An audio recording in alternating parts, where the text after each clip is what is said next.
I had been commanding an F-15E fighter squadron for about 2 to 3 months. Here I am. The single greatest honor of my career was commanding this squadron. Way better than working at the White House or the Thunderbirds. Way better. A huge honor. I got about 100 totally competitive, right, type A, macho fighter pilots.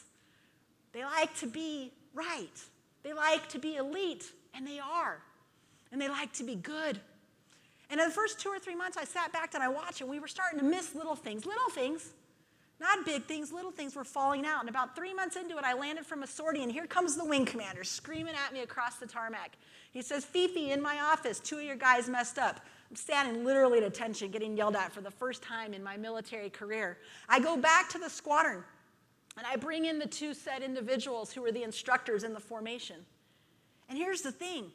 They were my 2 top instructors. My number 1 and number 2 out of like 100, these were my guys. I couldn't believe it. I said, is this what you have done? They said, yes, ma'am. They'd taken a 2-ship of F-15Es at 500 feet and 500 miles an hour and flown through a wildlife refuge. Not only is that completely junior varsity mission planning, well below their capability and totally unexpected, it is extremely dangerous. You hit a flock of geese at 500 feet and 500 miles an hour, and you're giving that jet back to the taxpayers of America. And I may very well be knocking on your spouse's door telling your kids you're not coming home. It was a big deal, and my top 2 guys made this junior varsity air. And when they admitted it, I just stared at them, and I didn't know what to do as a leader. And then these words came out of my mouth. I looked right at them, and I said, steel sharpens steel.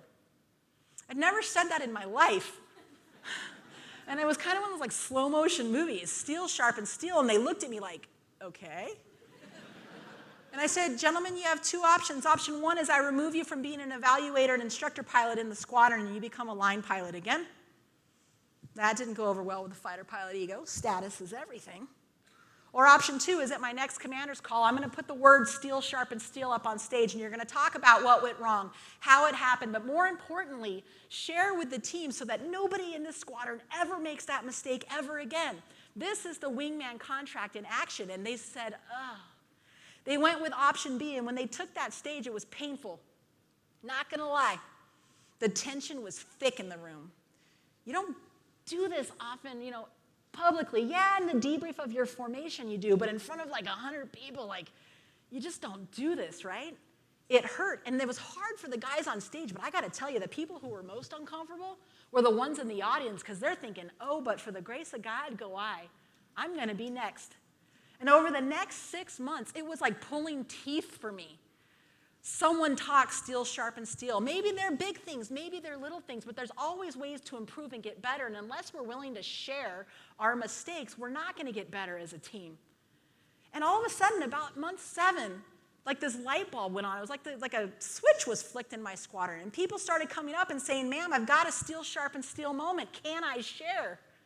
What the heck, right? All of a sudden, vulnerability became cool. And as I saw the gentleman become more willing to be vulnerable and share, the level of trust as individuals and as teammates got stronger. And guess what happens when that happens? The level of performance goes up in measurable and quantifiable ways. In 15 months into my command, for the steel sharpens steel moment, guess who took the stage? This gal. So here I am, fighter squadron commander, supposedly at the height of my career, graduated Thunderbird. And you know what I did?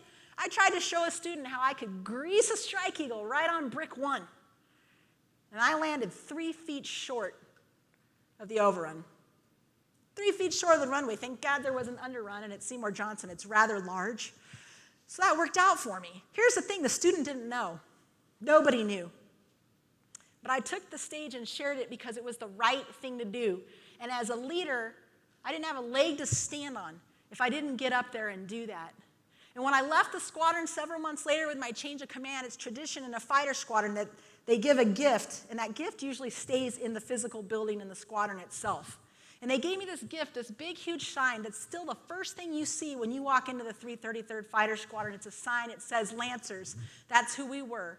Prepare for battle, because that's what we do. Steel sharpens steel.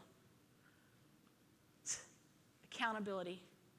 holding each other to a standard, holding yourself to a standard, no matter where you are, out of a place of love, not judgment or shame, out of a place of caring and a shared commitment to your wingman contract, your mission, and your values. We can always get better. It doesn't matter how long you've been in this business or how young you are. There are things you can share with other people